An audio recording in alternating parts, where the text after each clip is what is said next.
এমতাবস্থায় ঘটল আর এক ঘটনা। তৎকালীন সময়ের সাংবাদিকদের জনপ্রিয়তা ছিল সেলিব্রিটিদের সমপর্যায়ের। পুলিৎজারের পত্রিকায় তখন কাজ করতেন সে সময়কার অন্যতম সেরা সাংবাদিক আর্থার ব্রিসবেন। আবার রিচার্ড ফেন্টো নামের একজন কার্টুনিস্ট পুলিৎজারের নিউ ইয়র্ক ওয়ার্ল্ডের প্রথম পাতায় ইয়েলো কিড বা হলুদ বালক নামের প্রতিদিন একটা কার্টুন আঁকতেন। সেই কার্টুনের মাধ্যমে পুলিৎজার সামাজিক অসঙ্গতি থেকে শুরু করে রাজনৈতিক দুর্নীতি পর্যন্ত এমন অনেক কিছু বলিয়ে নিতেন যা ছিল অনেকটাই পক্ষপাত দুষ্ট। সেগুলো সত্য ঘটনা হলেও প্রচ্ছদটির মধ্যে এক অভিনবত্ব থাকায় তখনকার সুশীল সমাজের পাঠক তা সাগ্রহে উপভোগ করত। কিন্তু অপরদিকে হার্স্টের পত্রিকার পাঠক ছিল নিম্ন মানসিকতার।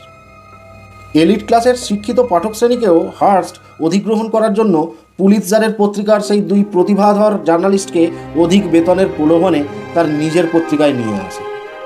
তখন পুলিৎজার বাধ্য হয়ে জর্জ লুকাস নামে আরেক কার্টুনিস্টকে হায়ার করেন।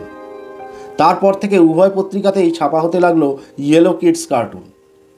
শুরু হয়ে যায় নিউজ পেপার বিক্রি নিয়ে দুই সংস্থার মধ্যে প্রত্যক্ষ দ্বন্দ্ব। হার্স্টের পত্রিকায় এই ইয়েলো কিডস কার্টুনের মাধ্যমে ছাপা হওয়া ভিত্তিহীন, অর্ধসত্য ও উদ্দেশ্য প্রণোদিত সংবাদ তখন থেকে ইয়েলো জার্নালিজম বা হলুদ সাংবাদিকতা হিসাবে পরিচিতি লাভ করতে শুরু করে। তার ফলে তৈরি হয় নষ্ট মানসিকতা সম্পন্ন এক প্রকার পাঠক শ্রেণী, যারা সবসময় চটকদার, ভিত্তিহীন, চাঞ্চল্য সৃষ্টিকারী অর্ধসত্য সংবাদ প্রত্যাশা করত এবং সেসব সংবাদ পাঠ করে তারা তৃপ্তি পেত। এরপর ঘটল এক অকল্পনীয় ঘটনা।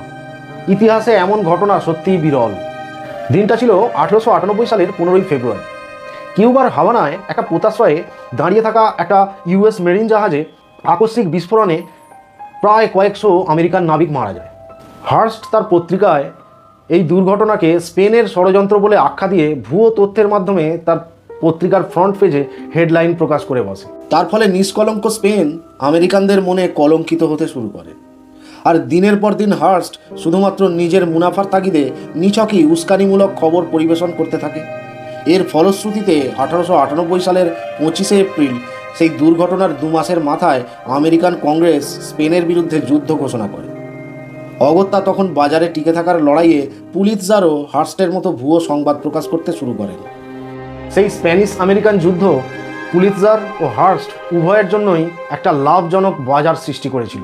সেই যুদ্ধ চলাকালীন সময়ে হার্স্টের পত্রিকার নিয়মিত গ্রাহক সংখ্যা প্রায় 10 লক্ষ ছাড়িয়ে যায়।